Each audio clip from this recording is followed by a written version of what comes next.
مطلب یہ ہے کہ اخلاص نہیں ہے. سنو غور سے. لوگ حق کا ساتھ دینا چاہتے ہیں مگر یہ سوچتے ہیں کہ پھر ہمارا بعد میں کیا ہوگا, ہمارا بعد میں کیا ہوگا. یہاں سے ایک مقام ہے, انہیں چھوڑ کر وہاں گئے, وہاں مقام نہ ملا, تو پھر یہاں واپسی کیسے ہوگی. سنو غور سے. دین کاروبار بن گیا, دین کاروبار بن گیا. کیا مطلب کاروبار کا؟ کہ اگر میں دکان چھوڑ کر ملازمت شروع کروں تو پتہ ہے ملازمت چلے گی یا نہیں, دکان بھی جائے گی. اور اگر ملازمت چھوڑ کر تجارت شروع کروں تو خبر نہیں دکان چلے گی یا نہیں, ملازمت بھی جائے گی. یہ معاملہ ہمارا دین کے ساتھ ہے, یہ معاملہ ہمارا دین کے ساتھ ہے.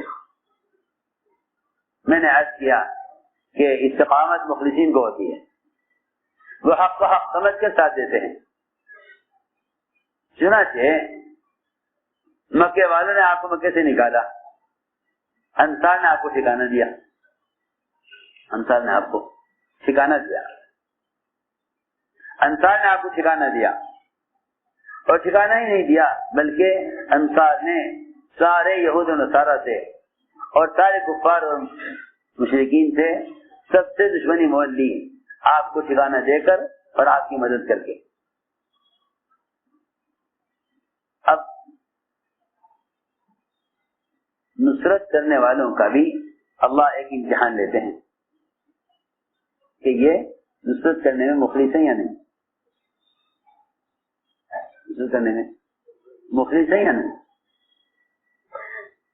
اللہ تعالیٰ نصرت کرنے والوں کی بھی, ان کی بھی جانچ کرتے ہیں, ان کا بھی امتحان لیتے ہیں کہ یہ نصرت کرنے میں مخلص ہے یا نہیں. سنو غور سے. یہ امتحان اللہ نے, اور یہ بات ذہن میں رہے سب کے کہ اللہ تعالی امتحان لیتے ہیں مال لا کر, امتحان لیتے ہیں کبھی حالات لا کر, کبھی مال لا کر. فتح مکہ کے موقع پر خوب مال آیا, خوب مال آیا. فتح مکہ کے موقع پر خوب مال آیا,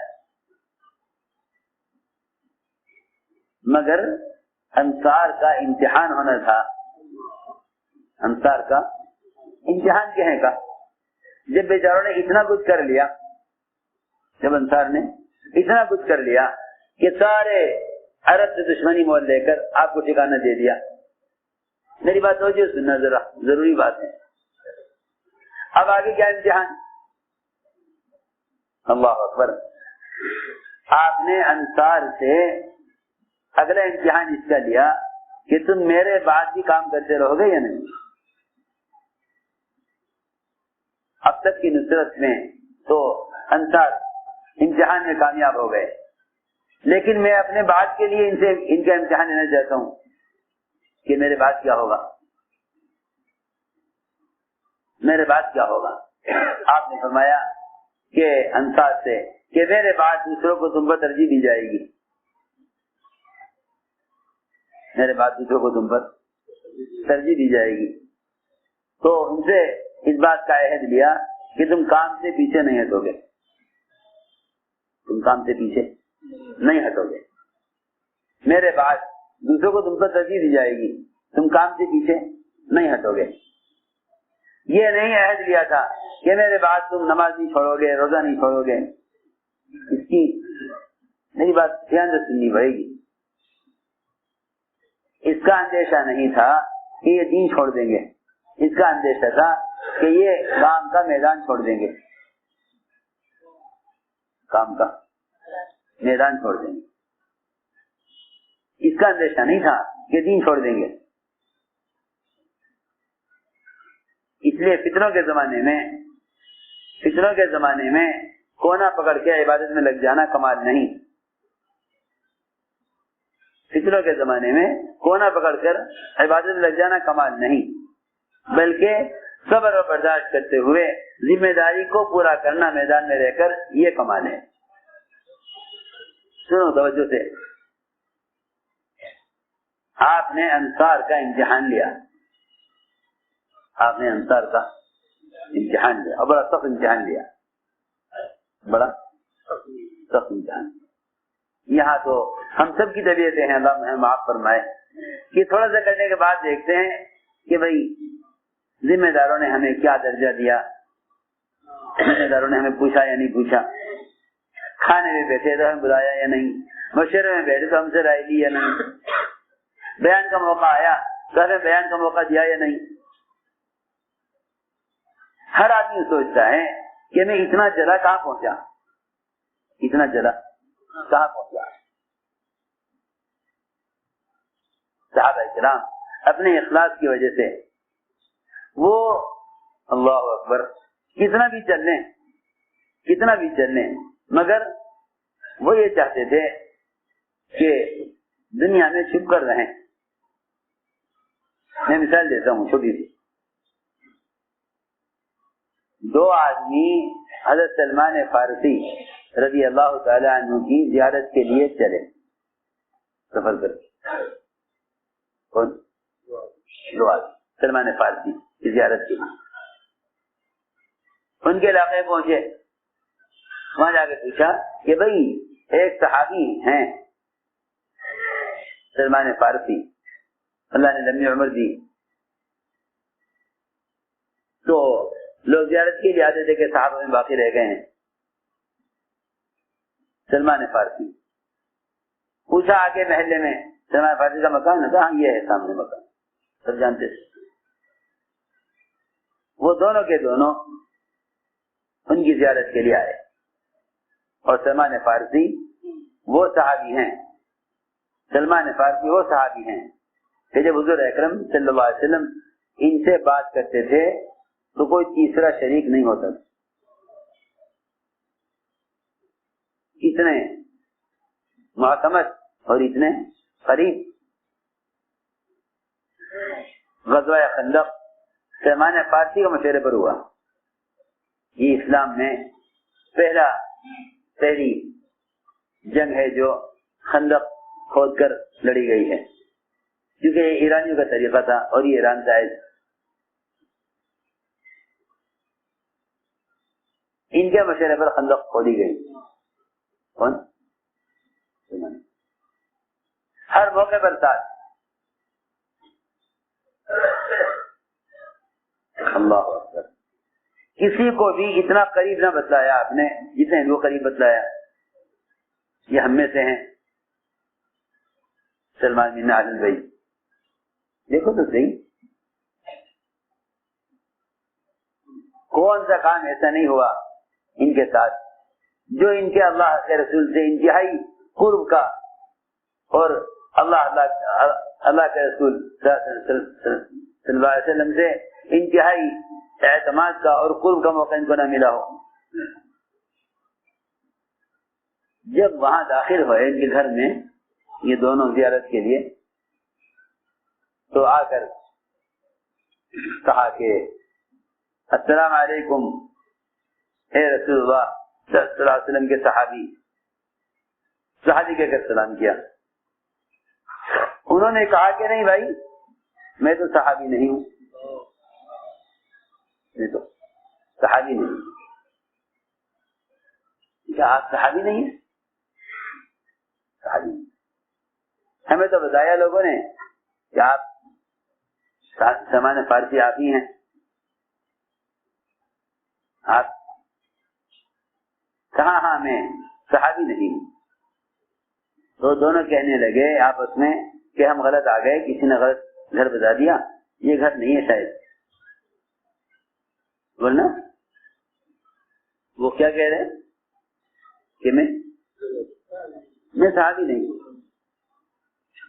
حالانکہ جس نے ایک نظر آپ کو دیکھ لیا ایمان کے ساتھ وہ صحابی ہو گیا، جس نے آپ کو ایک نظر ایمان کے ساتھ آپ کی حیات میں دیکھ لیا وہ صحابی ہو گیا۔ اور یہ اتنی صحبت اٹھا کر بھی کہہ رہے میں صحابی نہیں ہوں۔ یہ دونوں وہاں سے اٹھ کر چلنے لگے اور چلتے چلتے پوچھا کہ آپ سلمان فارسی نہیں ہیں؟ میں نے کہا نہیں، میں سلمان فارسی تو ہوں لیکن صحابی نہیں ہوں۔ یہ کیسے ہو سکتا ہے؟ کہ آپ سلمان فارسی ہیں اور صحابی نہیں. سلمان فارسی نے فرمایا کہ دیکھو صحابی تو وہی ہے کہ جس کا حشر قیامت میں آپ کے ساتھ ہو جائے. ہم نے کیا کیا دنیا میں؟ یہ کچھ نہیں ہے. اصل تو آخرت ہے. آخرت میں قیامت میں آپ کا اگر حشر ہو گیا تو صحابی ہیں, اور اگر آپ کا ساتھ نہ ہوا قیامت میں, ہم دنیا میں کیسے کہہ سکتے ہیں کہ ہم صحابی ہیں؟ یہاں تو اللہ معاف فرمائے, ہم میں سے ہر ایک اپنے تعارف خود آگے بڑھ کے کرا دے گا. وہاں اللہ تعالی نے اتنے موقع دیے آپ صلی اللہ علیہ وسلم کے ساتھ, لیکن سلمان فارسی اپنے صحابی ہونے کا انکار کر رہے. میں نے عرض کیا کہ یہ تھی بات تواضع کی کہ وہ اپنے آپ کو ایسے چھپاتے تھے. تو میں نے عرض کیا کہ انصار کی اتنی بڑی قربانی, لیکن آپ نے انصار کو آزمایا فتح مکہ کے موقع پر. جتنا مال آیا سارا مال آپ نے مہاجرین کو, صلحاء کو, مشرکین کو اور اسلام میں جو نئے داخل ہوئے تھے ان کو سب کو مال تقسیم کیا. یہ انصار کا ایک امتحان تھا, انصار کا ایک بڑا سخت امتحان. سب کو مال دیا, ایک مشرک کو 100 اونٹ دے دیے, 100 اونٹ ایک مشرک کو. لیکن انصار جنہوں نے آپ کا ساتھ دیا, جنہوں نے آپ کی مدد کی, جنہوں نے آپ کو ٹھکانہ دیا, جنہوں نے آپ کی وجہ سے سب سے لڑائی دی, اللہ اکبر. انصار نے اپنے قبیلوں کے خلاف اور انصار نے اپنوں کے خلاف تلوار اٹھائی آگ کی محبت میں. یہ سب کچھ ہونے کے بعد جب مال آیا تو آپ نے, روایت میں ہے, انصار کو ایک چونی بھی نہیں دی, ایک پیسہ بھی نہیں, سارا مال مہاجرین کو دیا. ایک آدمی نے کہہ دیا کہ دیکھو ہم نے تو اتنا ساتھ دیا آپ کا, مگر آپ نے سارا مال مہاجرین میں تقسیم کر دیا. اب کیونکہ اپنے وطن میں آ گئے ہیں آپ, تو آپ پر وطن کی محبت لوٹ آئی, آپ پر اپنے وطن کی محبت لوٹ آئی, اور آپ نے ہمیں کچھ نہ دیا, اور سارا مال ان مہاجرین کو دیا جنہوں نے آپ کو مکے سے نکالا, ان مکے والے پر آپ مال خرچ کر رہے جنہوں نے آپ کو ستایا.